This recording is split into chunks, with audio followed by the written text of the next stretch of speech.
This year, I thought I'd do something a little differently in our programming. And the reason is we have a lot of talent in this room and watching by Zoom. A lot of our membership have great interest and skills in botany and plant-related activities. So I thought we would take the opportunity this year to help share that knowledge with our membership. And the way I plan to do it is we will have our first speaker, the normal 45 to 50 minutes long. I'm talking to you, Jerry. 45 minutes long. And then we'll have a brief 15-minute talk perhaps at the end without taking a break. That way, some of the great knowledge that we have in this room that doesn't get shared can be shared with all of us, because I think there's a lot of talent here that's gone untapped and we haven't utilized that in the past. So we'll try that this year for 5 of our 7 meetings. So I'll begin by introducing our first speaker. Our first speaker is Jerry Yu, who's a horticultural science and statistics major here at NC State University. Ever since he was a young boy growing up in Shenzhen, China, which is a coastal city just across from Hong Kong, he's been passionate about plants. He moved to Cary at the age of 4 and has continued that passion ever since. He's been a member of our Rock Garden Society since he was in high school, and I think he probably is the youngest member of our chapter by several years, maybe even decades, I'm not sure. Anyway, this past summer, Jerry had the opportunity to go to Ecuador under the auspices of the Orchidaria of the University of Cuenca to travel the country to its highlands, its lowlands, and its jungles to study orchids and other plants. And so he will be here, he's here with us today to tell us about that experience this summer on the equator. Our second speaker is a longtime member of NARGS, our Piedmont chapter, as well as a volunteer at the Arboretum, and that's Amelia Lane. She grew up in Cary, moved around in other cities in North Carolina, and for the past 25 years or so, 30 years or so, has lived in Northwest Raleigh. Last May, Amelia and her husband, Richard, who's the national treasure of NARGS, by the way, they had the opportunity to go to the 4th International Rock Garden Conference in the Czech Republic, which is outside of Prague, and they got to see some great gardens and plants and natural areas. And one of the organizers of that conference was Wojciech Hulubec. Some of you may remember he's been here 2 or 3 times, most recently a few years ago. And he was the organizer of that conference, and Amelia and Richard got to see his garden as well. So she will be telling us about their travels there last May. So without further ado, I want to introduce Jerry Yu, and also followed by Amelia Lane. So let's give them a round, warm welcome. All right. Hi, my name is Jerry Yu, and over the summer, I had the opportunity to work at an internship at the Universidad de Cuenca and do orchid tissue culture. And as during that trip while I was in Ecuador, I also traveled a lot around the country, and so I'm kind of just here to share the plants with you.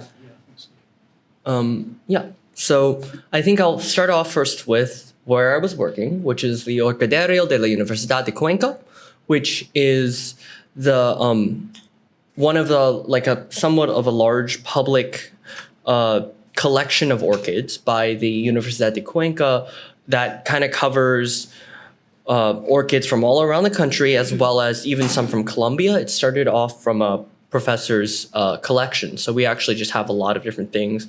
But the Orchidario, it has a conservation focus, and so we are working on growing species and collecting species from around the country that are for conservation purposes. So this is a little bit of what I was doing most of my working time, which was tissue culture.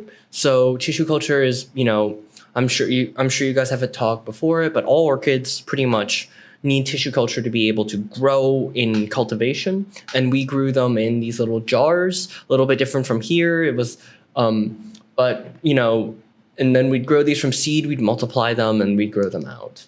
So here's a little bit more pictures of their, one of their growth chambers. You can see it doesn't look as maybe new as some of our facilities, but it did the job. And While I was there, I also was helping them though, because they are moving to a new lab. And as part of that, I was helping like run an experiment, just a little bit of local research on like light levels and different hormone levels. And so this is just a shot of my research. It's this is like their new lab that they're just building. And so hopefully by building and testing out these experiments, they'll be able to design the lab in a way that will help grow these orchids out into the future. So here's one of their acclimation room, actually. So this is where they take orchids that needed to be collected. That's where they take them to harden them off before they took them to the greenhouses to be grown. So different plants. This is actually, I think, an epidendrum species I collected, just different orchids. I did get to go on one collecting trip to the more of the El Oriente region, so the jungle region. And this is just kind of a scene from that. And then some other little orchids, Fuzzy, Hamiltonia, and Gracum. Dracula, I think. Sorry, I'm not the best with orchids. Cattleya maxima, this was they had a ton of this species actually, different forms. It's one of the progenitors of a lot of our more fancy looking Cattleya orchids, but it's a more graceful sort of species look. Here's some more of their growing greenhouses. Something I found interesting, or I guess we'll move on, is this was an interesting species that I saw, which was Oncidium universale cuencaene. So this species actually is endemic to the Universidad de Cuenca's campus. And so, yeah, they had a nice illustration. Here's what it looks like. You can see it might be, honestly, taxonomically revision might put this in Talumnia, but you can see just cute little fuzzy plant. It was really unique to see something that pretty much only they have. Masdevallia, I think. More Cattleya maxima. This is a more hot pink form. Some more epidendrums. This was the thing I was trying to say, which is that one of the cool things I saw at their greenhouses is that they had bromeliads underneath the orchids, because the bromeliads, when it rained, would catch the water and then it would evaporate and increase the humidity for the orchids. So it's a growing plant tray, you know? So some more pictures, them being potted up. And now, that was my day job. But I obviously spent the weekends and the evenings and stuff wandering around Ecuador, trying to see as much of it as possible. And I went to a bunch of different places. Now, just a general primer as well as some useful hints for this. So there is a plant list if you want to feel free to grab one. It's oriented, and you can use that. There's names. It's not exhaustive as a list, but there are plants there if you're interested. The other thing that I want you to know is that there's a certain format to the way this slide deck is arranged. So Ecuador has three main regions: La Sierra, El Oriente, y La Costa. And I got to visit two of them for the most part, which was La Sierra and El Oriente. La Sierra is the highland sort of Andean region. So you see it's a paradise. 70 degrees, 12 hours of sun every day, all day, every day. And there are no mosquitoes where I was at. Their windows didn't have screens. It was amazing. But this is La Sierra is that sort of Andean area. And then you have El Oriente, which is like an Amazonian region, because Ecuador is actually one of the Amazonian countries. And so it has a little slice of the Amazon rainforest sort of like ecosystem that it's a part of, that I was able to visit. So if you see any of the warm colors, that indicates that I'm just like, okay, this is basically La Sierra. And then more cool colors is El Oriente, though there's like cloud forest and stuff, which would be more, a little bit more of the highland aspect as well. But our first site was Parque Nacional Alcajas, and Laguna de Yavícuru is the lowest of the lakes in Parque Nacional Alcajas. So you get to see some cloud forest habitat. This is NASA, Loxensis, I think. Cute little thing. So the main dominant forest canopy in this area actually was Persea. And Persea is the same genus as our avocado. And so in Ecuador, they call the avocado aguacato. This is aguacatillo. So it's a small plant. Not a small plant. It's a small fruit and a big favorite fruit of the toucan. And so some images of the forest, all of those trees are Persea. So just dense and lush. Like I said in the article, it's like a blanket of plants that get wrapped over these trees. My guide, some tillandsia. I think this hungia. A little cherry that was able to be spotted. This is Tillandsia complicernata. So it's a little bromeliad. You can see all stages of the life cycle, but I really love the flowers of this. It looks a little bit almost like Christmas lights. So here's a little baby. This is some sort of mycona. They were very, very common around here, but it's you'll see there was a lot of these sort of plants, which I think are the Melastomaceae, which you would see, and you can notice that the leaves are opposite, and then they're oftentimes very, very rigid. So we had lots of these different melastomes from all around the country, and it was really cool to see them because you don't really see this genus a lot up here in the temperate areas. Some mushrooms, very humid.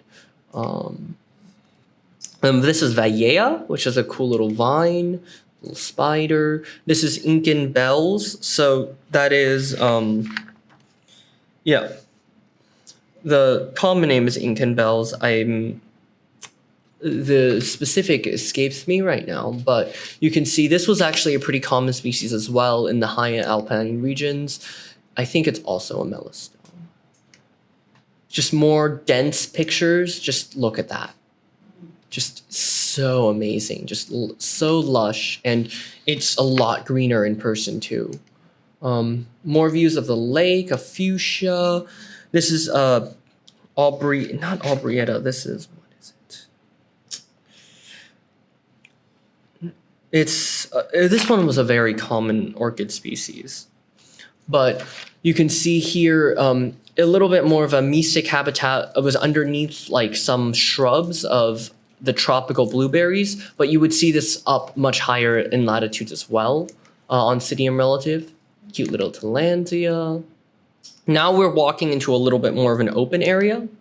So this was Polylepis. This is one of the only species of tree that can grow up in the more high up areas. Where we were at, it was cool, warm enough that they were big trees, and the bark is just stunning. So some more little Salvia quicoensis, more salvia, some other like little plants, Tropeleum, Brugmansia sanguinea, so a red Brugmansia. Some more pictures, calceolaria, gentinella setioides, I think. There's a picture of me, picture of the grassland. Just beautiful, beautiful little grassland. And one other feature, there is a map. So you can see there the colors, a little map of Ecuador and the colors of the Ecuadorian flag. Where the dot is generally where we are. There are some like mixes, but that map is helpful guide. Here's a llama. This is Passiflora subgenus Tasconia, the banana passion fruit. Really long fruit, an alpine, like highland growing group of Passiflora, but they're a pretty cool looking flower, and then the fruit is really long and also edible. Just dense. Each tree its own ecosystem. I counted, I think, like 9 or 10 different species of orchid on here. But yeah, let's see. Now we're driving to the second site, which is Laguna La Torreadora. Now this is, as a rock art society, I'm sure what you guys are looking for, but it is a very famous lake, but also very lots and lots of different wildflowers, a carpet really, and lots of tiny ones. A great environment to see. So this is Castelligia arviensis. This one is, I think, a little.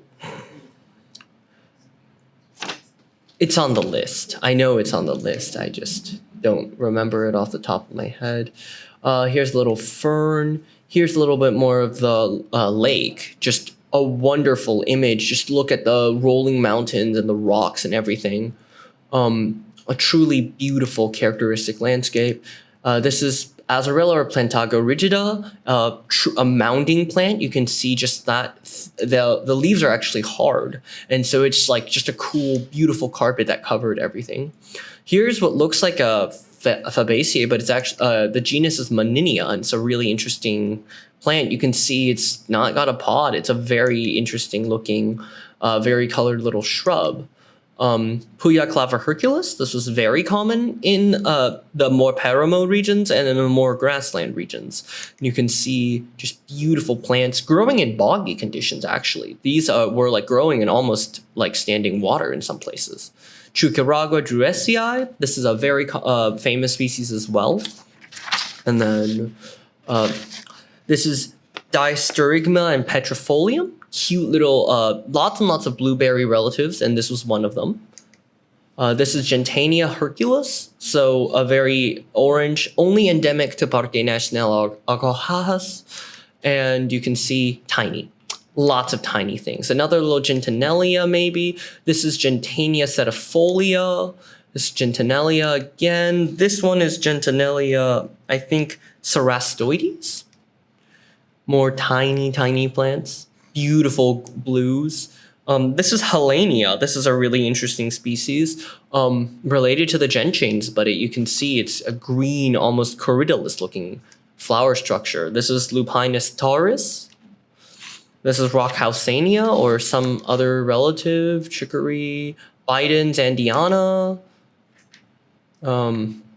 More, just a little bit of the Polylepis groves. This is Eryngium humile, tiny.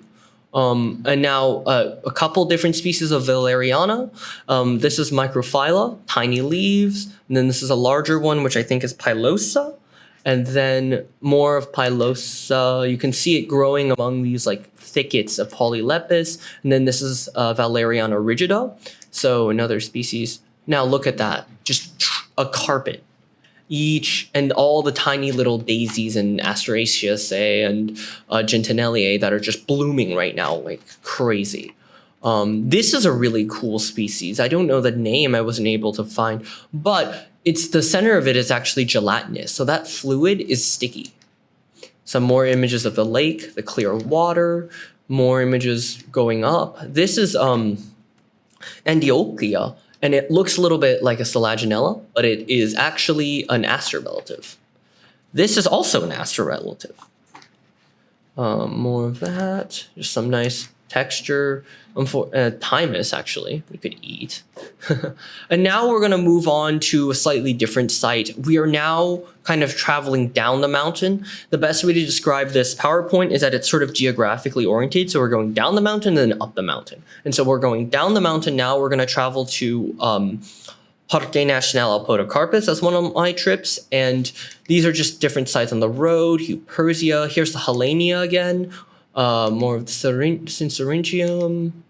Calceolaria, very common as well, various species. This one's one of the more dainty species they found. This is the Andean fly orchid. This is the genus Elianthus. This was a genus of orchid that was very, very common where we were at. And this species, this one was the purple species. So just truly dense flowers.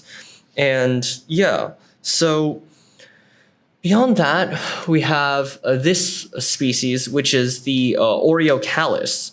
And Oreocalis is a Protea relative, one of the only, and the Ecuadorian Oreocalis are two-toned. And then if you go up to Peru, then they're just bright pink. But I actually think the Ecuadorian one, I think, looks a bit nicer than the Peruvian. Different orchids. There were like 9 different species of orchids at this like disturbed sort of roadside. So now again, cool colors, El Oriente. This is Zamora / Parque Nacional Podocarpus, the Zamora side. And so this, a little bit, now we're heading towards this region. So this is another example of a calceolaria. You can see it's the woody species, taller than me in some places. Bomarea edulis. As we head there, just different forms, huge inflorescences, and rainbows everywhere. That's another signal of El Oriente, which is that I think I was there for 5 days in total, and I saw like 6 rainbows. So a lot of rainbows. Here's an image of the waterfall just by the road. This is Bomarea multiflora, I think, and it is, as we're getting closer to El Oriente, the Bomareas did change, and so this species is got the cool fruit. Here's some snapshots of orchids, a little blueberry, vaccinioideae, a violet, truly a really cool looking one too. Now we're getting more into the species. This is Elianthus orienticus. But between this and Sobralia rosea, I would say those are kind of like indicator species. Sobralia a lot more. Begonia parviflora, Sobralia rosea. So these things, 10 feet tall, flowers the size of your hand. The second you saw it, you knew that you were basically in the tropical ecoregion. They're everywhere in El Oriente, by the roads, everywhere. They would get taller, and it's a very common species, and it was great to see this as the indicator. I mean, think about it. We have loblolly pines. They have this as an indicator of being in North Carolina. Oh, in Ecuador. But philodendron mamii, this is a little ginger, philodendron pastazatum in the shade.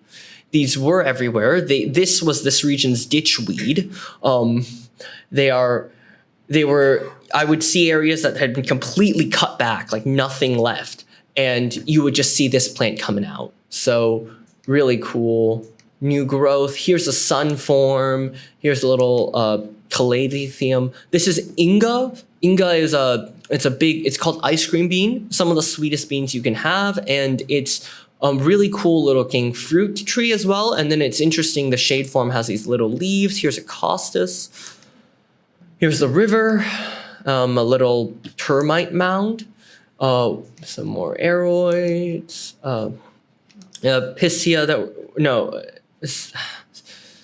Syningia, yes, that were grown by the people, Palicoria guineensis. Now this is Parque Nacional of Podocarpus and like the actual place. Hummingbirds, more costus, anthurium, other aroids. Beautiful blue lichen. This was a really cool scene. Just like the lichen was, the lichen was unlike anything I've seen. Little mushrooms, more mushrooms, a very veritable like dripping with water, but also with life. So more waterfalls. This guy, which like was on the route, and it was just this one specific caterpillar, and poisonous mines. My tour guide was like gonna put his hand down on the exact spot, and then he saw it and he's like, no. So cool guy though. Moth. This is an Elianthus species. I'm pretty I said Aphcyonicorex because I'm not super exactly sure, but it's an interesting one. The flowers hang down instead of up like you saw with the other species, and actually they're covered in that sort of mucus. So it's another sticky drip, cute little caterpillar. This is Clusia. This is Utricularia jamesonia. If you've ever seen the bladderworts in your pond, this is a close relative. Utricularia there are a lot of epiphytic species, and you can see it's tiny too. Tilinzoideae, peperomia. This is the origin of a lot of your houseplants. This is Palicoria tomentosa. So I'm sure you've seen like the lip plant in some brochures, but what they don't tell you is that the fruit is bright blue. Yeah, just wonderful looking plant. Dense shrubs of this, or like little bushes of these guys. More. This is Anoctochilus, which is a genus of jewel orchid. Here's a maxillaria actually. We saw many different species of maxillaria, but this is one of them. This is a Pleurothallus. Again, many different species of Pleurothallus. Tiny, beautiful flowers.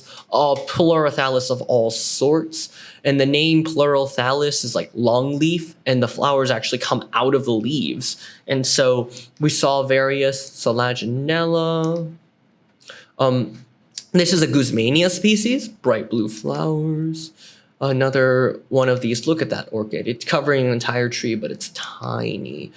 A vining orchid. I've never seen this before with tendrils and everything, but maybe bulbophyllum. I don't know. It's a very interesting species. Apologize for the blurry photos. This is an anthurium species. You can just see really interesting looking flower and fruit.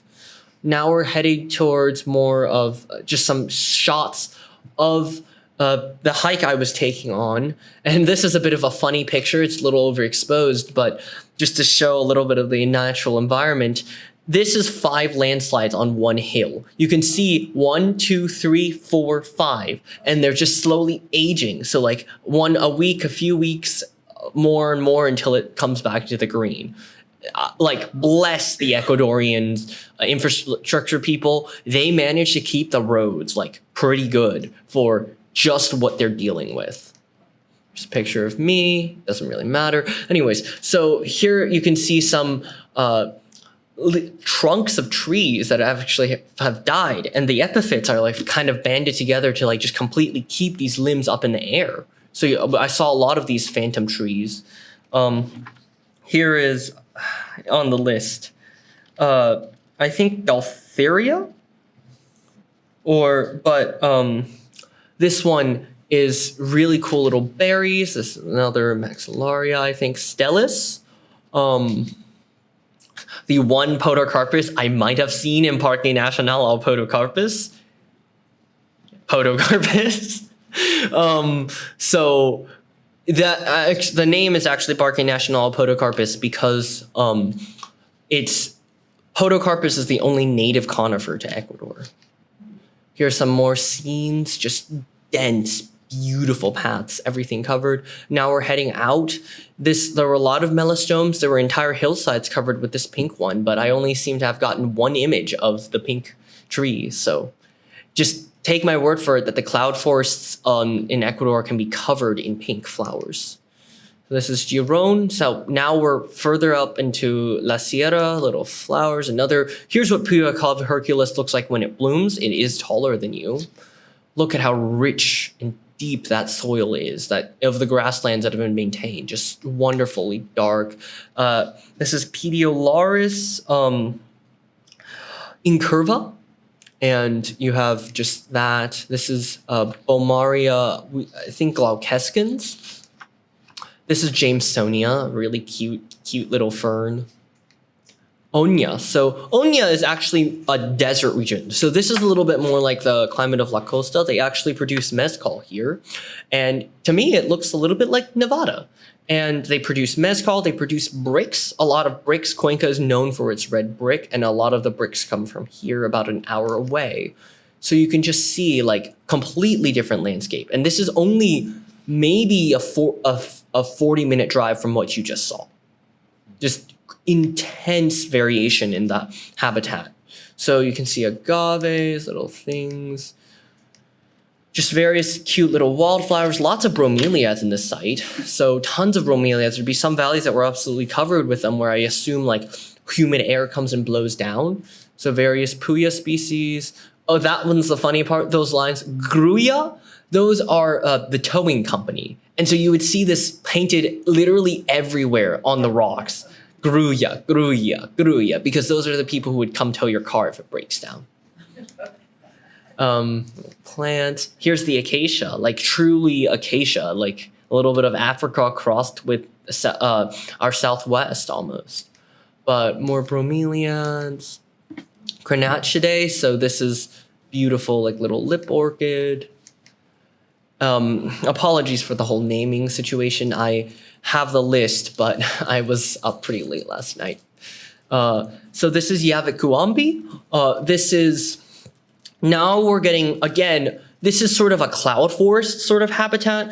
It's geographically, actually, Yavakuambi is like, if the farthest destination I went was generally Zamora, then you go from like where we were, which was the province of Azuay, into where you saw, which was like Oña, the canton of Oña, and then you go up more different mountains and hills, and eventually reaching, and then eventually you'd reach Podocarpus, which is in Zamora, also Zamora itself, and then this is the way back from there, so it's actually it's further from Cuenca than Oña is, but it's like a very good example of a cloud forest habitat.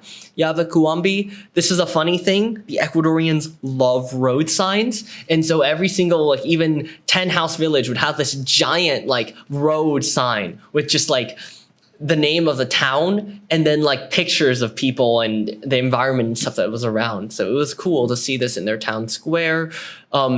This is actually a colonial town from people who moved from this town called Saraguro, which is further up in the mountains.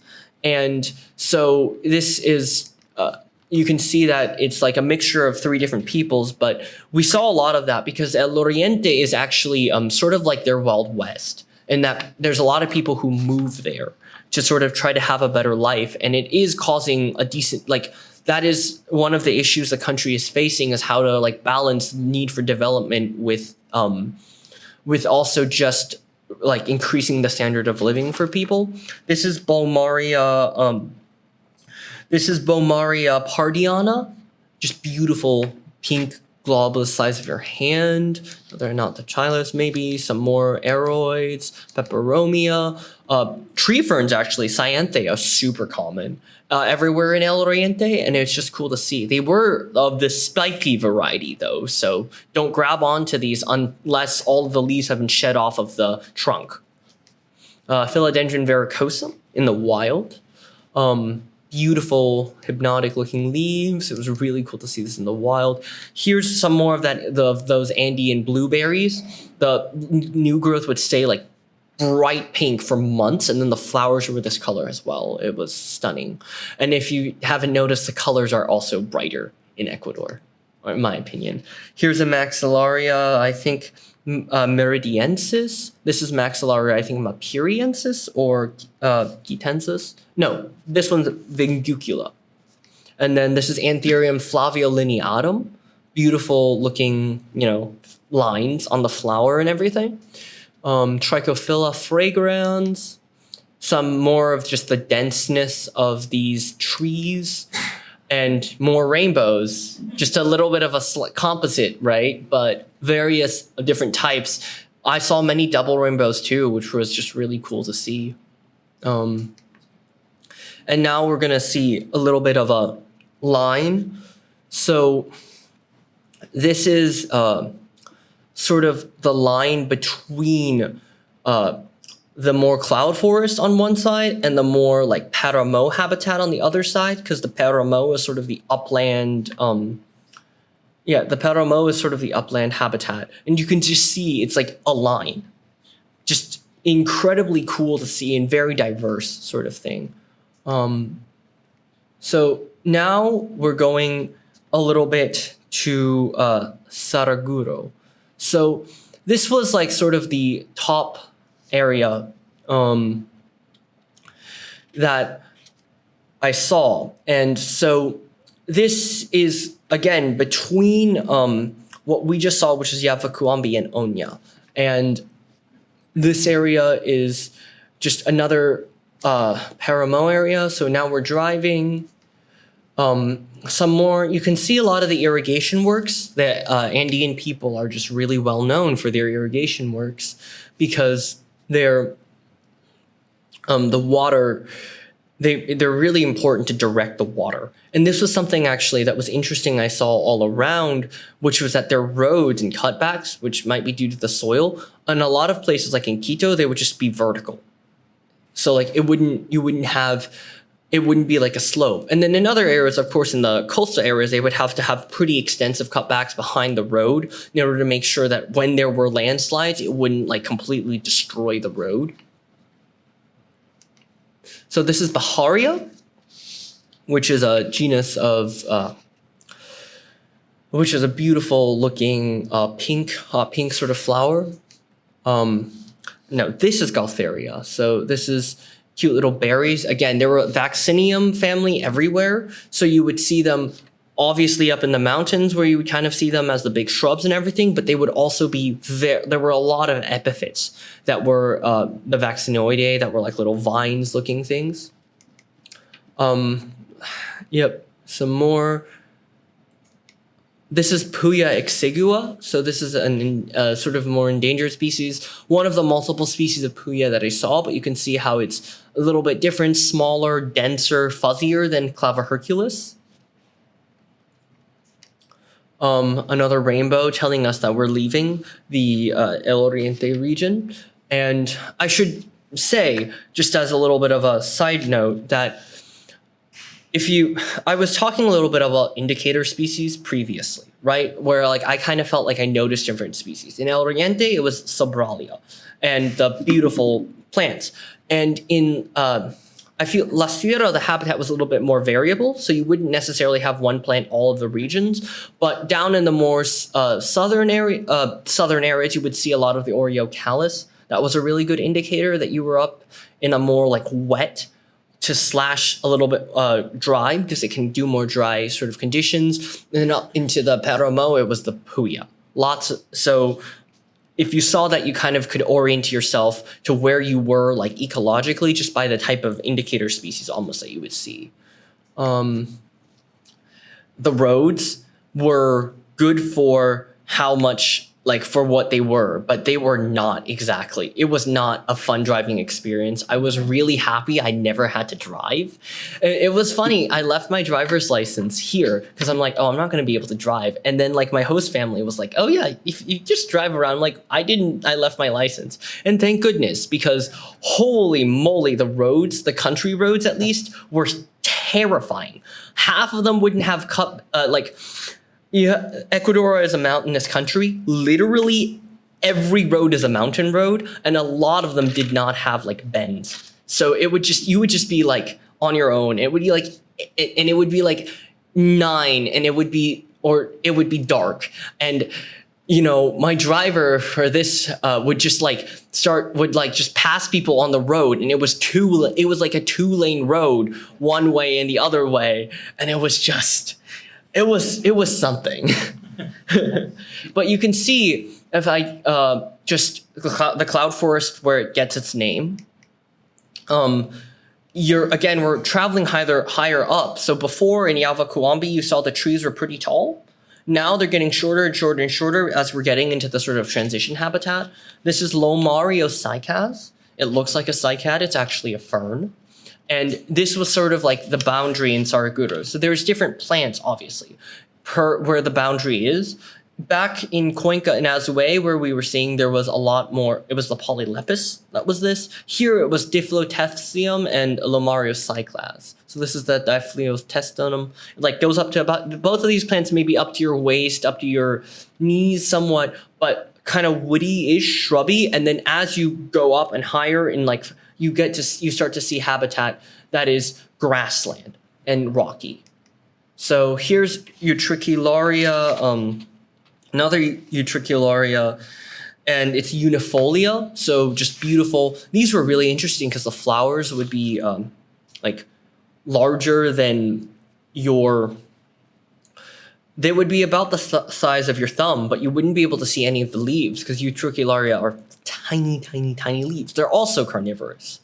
So they trap tiny little like microfauna like that live in the soil with these modified leaves that will go down in the soil, and they have little traps. And the traps actually they've measured are some of the fastest moving like traps that exist, and they just exist to catch those tiny little microorganisms. And they're modified leaves. These plants actually don't have roots. So more of the Geranium sabaloides. This is a St. John's wort, Hypercurum, and it's just very dense. You get to see just a lot of this sort of dense flowers, Hypercurum lancioides. This is a little forget-me-not, Mysotis. Another little like rosette plant. I don't remember off the top of my head if this was a puya or not, but there's more of these little plants. And again, one of the major things here were the lakes. They were up everywhere in La Sierra, where you got into the Paramo habitat, would be these beautiful lakes, and that would have crystal, like really pure water. That's a lot of areas why they have good drinking water, is because they have really good lakes and just beautiful habitat. This place actually reminded me a lot of Scotland. You can just see just the mossy clumps and the rocks and everything. Just wonderful. Here's some pictures of me on the same lake. Just beautiful, sunny sort of lake. And a really lovely and wonderful landscape. And so now there were obviously a lot of things I didn't completely get to see. Lots and lots of different orchids. Though again, most of the orchids that I saw were in cultivation that were large when they were blooming. I went on a collecting trip and we did collect some like gongora and stuff where they were large orchids, but they were not blooming. But lots of, but then the various nurseries I visited, there were three, I visited two nurseries mainly, which were Euchenera and Eucaflora. And these were like large, and these nurseries actually, it's a kind of a funny story because it's all one family.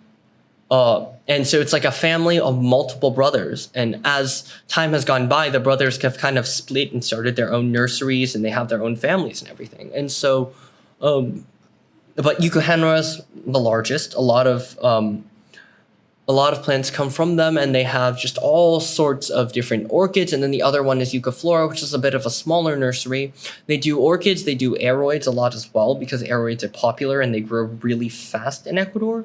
And so you just see a lot of just wonderful plants. Though, again, I didn't see that many orchids that were this big when they were blooming in the wild.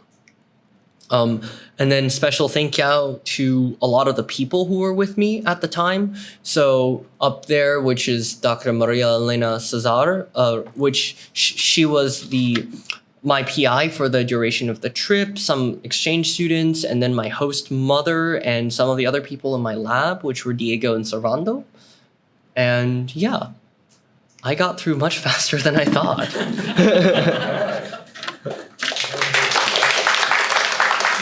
Yes. So the weather was amazing. Probably one of the really nice aspects of it. Like I said, where I was in Cuenca, so it depends a lot on the region, of course, but I think the biggest thing you have to think about weather in Ecuador is stability.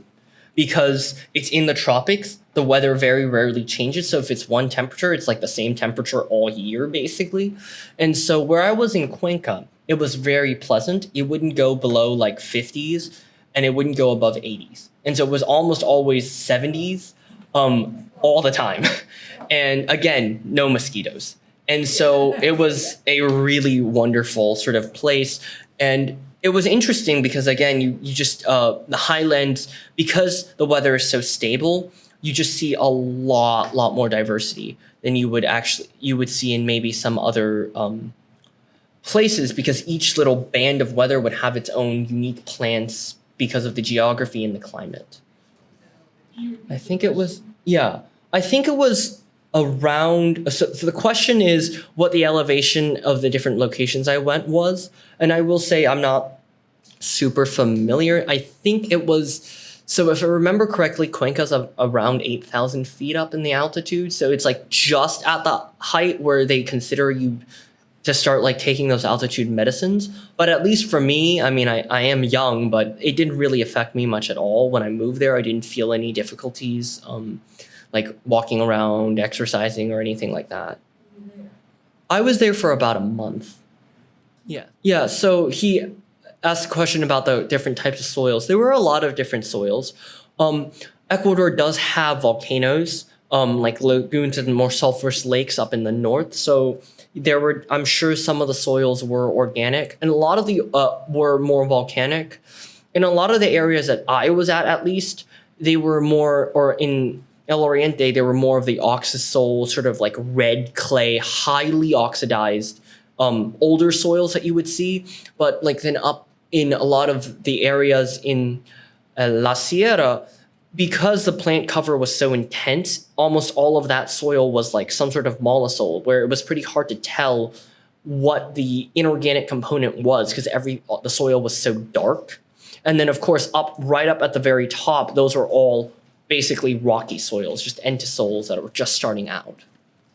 I would say relation-wise, I'm not the surest about. Oh, sorry. Yes. So he asked a question about the podocarpus.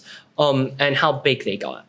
I will say that the podocarpus, so I was in Parque Nacional al Podocarpus. The area I was at wasn't necessarily known for the podocarpus, so I didn't get to see any of the large podocarpus. But they can get pretty tall. They are, like, where they're growing is an Andean foothill forest, so the trees are pretty tall, like a couple hundred feet up in the air, and you would have the podocarpus there. But as for relation, I mean, genetically, if they're in the same genus, they're related, but there are, because of that area, some relations, like Oreocalis, right, is a Grevillea, and it's part of like a group of Proteaceae that like surround the entire rim of like all the way from like South America to Oceania and so on and so forth. And so that we're probably all part of one continent at a time. And so I'm sure that the podocarpus might have been like from that original source as well. But I didn't really get to see much of the podocarpus. Yeah, so that was another part of the purpose of the trip, was to learn some Spanish. And so I did learn. I wasn't I would say my level is maybe like a 2A at best, but I did speak with them and very much try to speak with them in Spanish while I was there. And it was a really good experience to help me learn Spanish as well. As for the food, I would have put more images if I didn't realize I would be able to get through them so quickly. But but the food, there was actually another really big plus, I would say, which is that they had the food, they use the US dollar. And so the food there was always really cheap and really good.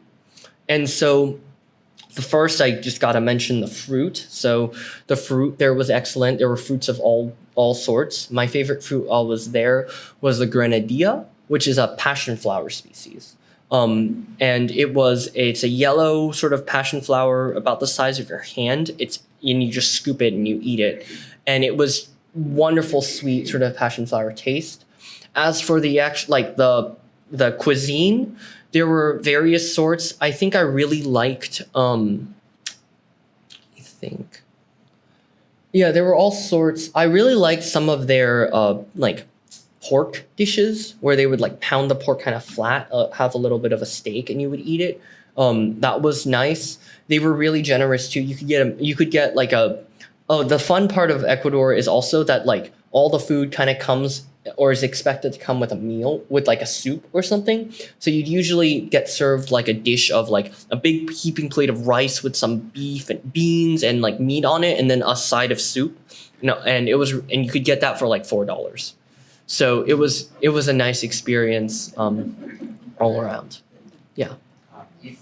Oh, yes. So this necklace is I actually bought it in Cuenca, and so it's just a cool little necklace. I think that the artist was going after one of their something that is pretty common in their, or was a part of Incan culture, which is that one of the ways that the Incans would use accounting was that they would actually have like a rope, and then they would have a series of knots kept in the rope, and that would be like a way of counting finance. And they didn't actually, the technique is now lost to us, but the Ecuadorian National Bank actually still uses that sort of symbol in their own sort of iconography. There was Did you stand on the equator? Unfortunately, I did not have time. I would say like a total of maybe 12 hours in Quito, where the capital is, and Mitad de Mundo is about 40 minutes away from Quito, and I was more interested in seeing the city and also meeting the people at the Quito Botanical Garden as just like a part of like the horticulture sort of connection sort of game. Does the equator run through Quito? Yeah, so it's about 40 minutes away is like 0 degrees, which is the Mitad de Mundo. So I was technically in the southern hemisphere because I was south of Quito, but that entire country, there isn't really much of a difference in hemispheres because the sun it's always 12 hours of sun every day, 6 a.m. to 6 p.m. The temperature's always the same. And so that was a very interesting part to live with, just because they don't really have that very well defined season. They have a wet and dry season, and that's very important in closer toward La Costa, where it's drier. But where I was at, there's enough water that they get that it's like that they pretty much have running rivers and everything all the time and lush plant growth. Yes, actually. Ecuador produces a huge fraction of many of the world's cut flowers. So a lot of your cut flowers, if you've seen them, probably some of them grew in Ecuador. They're famous for their roses. And I took images of like their flower markets, just truly wonderful, like large sort of markets. I would say that cut flowers is probably one of the biggest ways that Ecuadorian products touch your like life. And so that's a big thing. But then there was obviously lots of other agricultural uses. So they had lots of grassland or like pasture land for grazing cows and like other small industries, and of course farms and greenhouses for fruit and everything. It was cool to see. There were a lot of greenhouses actually in Ecuador that were, or like some that we saw along the road, and they were kind of low-tech greenhouses, but they were a way for people to grow a bunch of like tropical fruit and stuff in the lower elevation areas where it's drier. So they're actually mostly just there for humidity and maintaining that. And I was able to buy some fruit from those places as well. Yeah, I would say I wasn't served a particularly large amount of fish, just because I was, it wasn't like a trip that I was planned. My host family would just have a mixture of different foods that they would cycle through, but that might have just been a difference in culinary things. And I really didn't stay. Again, I stayed for maybe a total of 5 days in El Oriente, where you would see, I assume, a lot of that river fish. Okay, thank you. Thank you very much. All right. Thank you. Okay, we're going to travel to another world. Richard and I attended the 4th Czech International Rock Garden Conference in Průhonice, Czech Republic. Průhonice is a medium-sized town, I guess, just outside Prague. So we took, we Ubered from the airport in Prague to Průhonice. That was our first adventure, finding the hotel. Let's see. Okay. This is the castle in Průhonice. It's a beautiful building and complex of buildings, actually, with a park surrounding it that was had beautiful gardens, rock gardens, ponds, walkways, lawns. It was a huge complex. I don't remember how many acres it was, but it was really, really big. And that was right next to where we were staying. This is a picture of some of the buildings of the castle, and I thought it was so interesting that they were painted. You could have a nice blank wall, and you didn't have to use fancy architectural features. You just painted it on. And some very intricate designs, but they were all over the walls of this castle. And this is a scene from one of the balconies on the castle of the huge lake. And you can see on the right-hand side, there were paths around the lake. So nice for exploring, for going for our walks in the afternoon. And this is one of their rock gardens. Beautiful rocks everywhere, huge rocks. And it's a really old rock garden, so you can see some of the plants we might consider overgrown, but I bet that pink one up there is a Daphne. They had lots and lots of Daphnes. This is another scene from the rock garden. I mean, it was probably, if we were standing on the walkway, it was probably 12 feet tall up to the top of the rock garden. And it was all very natural looking, but I think that all of these rocks had at one time been brought in by the owner of the castle. So, but it's wonderful color, and you just saw lots of cool things. Lots of conifers. You can see the conifer up there in the top part of the picture. And this is the conference room that was at the castle. They had lots of outbuildings from the castle. And so one of them was the conference room. There was also a restaurant there, and there was also a hotel there. So we stayed in the hotel. Somebody said part of them had been the stables at one time. But it was a nice hotel. And you know, it was a nice setup for the conference. A long, narrow room with tables and screens at the front. And we had 2 days of garden visits on Saturday and Sunday, or maybe it was Friday and Saturday, I don't know. 2 days of garden visits and then 2 days of lectures.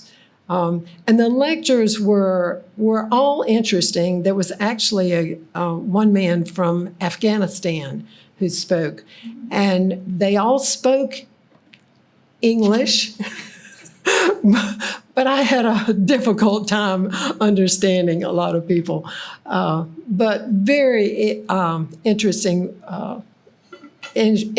talks, but the gardens were the real draw for me. We had seen pictures of some of these rock gardens, and so I just wanted to see them up close. And it was a nice little town. It had a square that had a little splash pad for kids, and you could buy ice cream and sit in the square. And these were one of their decorative pots that they had sitting around the square, and they were filled, you know, with little violas and ranunculus. And these are willow branches that were just stuck in the sides of the pot and tied together at the top with a ribbon. And I thought, how clever and decorative to make use of what you have. But you saw lots of interesting things. So this is the first garden that we visited. Wow. And this is the house of Jerry Papasex. And a lot of the houses look like this. They all had fences or walls around them right at the sidewalk. So you would think to me, you know, it's kind of a not friendly look. But when you went in that gate, this is the first thing you saw. This was his crevice garden just behind the sidewalk. He's standing at the top of it. And it was just full of treasures. I mean, just wonderful, wonderful plants. And then you went around to the side of his house, and this is his tufa wall that he built. And it had irrigation, and he had pictures up of how he had built this wall. And he must be an engineer because it was all very engineered, but, you know, wonderful little plants, just those buns and cushions that you read about. But it was nice to see them in person. And then you went around to the back side of his house, and these are his stone troughs. They're not hypertufa, they're stone. And, you know, sometimes like the ones at the upper picture, I mean, they're little crevice gardens in his trough and moss growing on his troughs. So just a wonderful array of troughs. And this is more of his backyard. There was just so much in it. He had, you know, mounds of rock gardens, walls of rock gardens. And it was not a huge backyard. It was narrow, but it was kind of deep. But this is another view toward if you can see up in I call it the northeast corner, that little white mound, that's the cover on his swimming pool. And it was one of the retractable covers, and that's a playground for his children in the back, and probably a potting shed or kind of an outdoor kitchen. So he had a little bit of everything, but he had young children, so he made accommodations for them also. But you can see all the rock gardens, the different sections that he had. It's just wonderful. And of course, he propagates plants. And you could buy plants at this conference, but we could buy 12 plants. You had to have a phyto certificate. So I didn't bring back any plants. I decided it was not worth it. But beautiful. I mean, certainly nursery-worthy plants. I mean, they were immaculate, and he had all his little gentians blooming, and so it was fun for a lot of people. And he had different kinds of rock gardens. And, this is a crevice garden within a rock garden. So sometimes I think, wow, I don't know how to make a crevice garden. I don't know how to make a rock garden. But you can make it however you want, however works for you, because there were just so many different types of rock gardens that we saw. That was just inspiring. And this was a little specimen plant growing out of one of his tufa walls. I took a lot of pictures of a lot of plants, and I didn't include too many of them here. Then we went to Voltek Holubeck's garden, completely different. He had a lot of dwarf conifers, beautifully grown dwarf conifers. This was what you saw when you first walked into his garden. And these rocks all came out of digging the foundation for his house. So he had them all moved to this part of his garden, and he had it set up for different continents and plants that grow in different continents, and a nice pool down there at the bottom, but just a massive project. I mean, this was huge. You could see people walking up there on top of it. Just another type of rock garden. And he had trilliums. Oh my gosh, they were just by the bunches in his shade garden. Beautiful trilliums. And this is his tufa wall. Looks like it's probably a little older than the first garden, but just full of little treasures that you would find. And this is part of his propagation area. He had massive propagation areas. And a lot of these people are in the Prague Rock Garden, which has a rock garden at a church in Prague. And it's an extensive rock garden. We visited it, and they have a plant sale. And I mean, you talk about lusting after plants. They had a fabulous plant sale.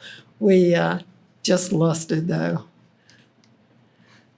And these are more rock formations, I think, by his driveway that probably had never seen a car because it had plants growing in it.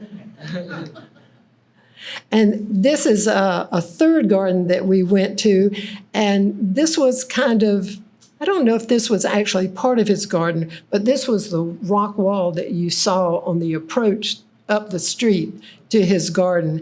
And a lot of these places, we went in a bus, but we would have to stop the bus and walk up the hill and to the garden because the buses could not get up the hill. So this was just a massive and beautiful rock, just great formations. This is Milan Halada's rock garden. It's more extensive. It was almost like being in a woodland setting, kind of an open woodland setting. So he just had, things everywhere. There's a beautiful light purple Daphne blooming. I'm kind of in love with daphnes and killing them. So it was great to see all their daphnes and their conifers. You know, their conifers don't brown out in the summertime. They're just lush and compact, and they can grow them really nicely. This was an expansion of his rock garden. And this was an older rock garden. It had been there for some time. So just more daphnes. And he had these huge stone troughs. I mean, look at all the rocks in the crevice in the stone trough. I mean, you put this where you want it forever because you don't move something like that. But he had several lined up along here. And you can see there's his small house. Most of the property was rock garden. It was just wonderful to see. And this is Stanislav Sepipka's hillside rock garden. I mean, some of these things, you wonder if they had a burrow or something to help them get plants up the hillside. They were steep. I mean, you know, with little paths walking around in them. But just, you can see like little conifers, the pool there. And they would just go up there. There's a nice conifer there. But yeah, most people, you know, were busy taking pictures and bending over. We do a lot of bending over. This was Jerry Pulpis's garden. This was a kind of a showplace. This was the entrance gate to his garden, beautifully carved wood. You knew that you were going kind of someplace special when you entered this garden. And this is his renovated log cabin that he said had flooded, 10 years ago? And so all of this is new and renovated. But again, you know, different types of rock gardens, a lot of conifers, a lot of carved wood, and kind of like a little pyramid rock garden. So, and Japanese maples, of course. And you can see in the background that kind of a bell stand with a carved wood. This man had an outdoor kitchen. It was wonderful. It was quite fancy. So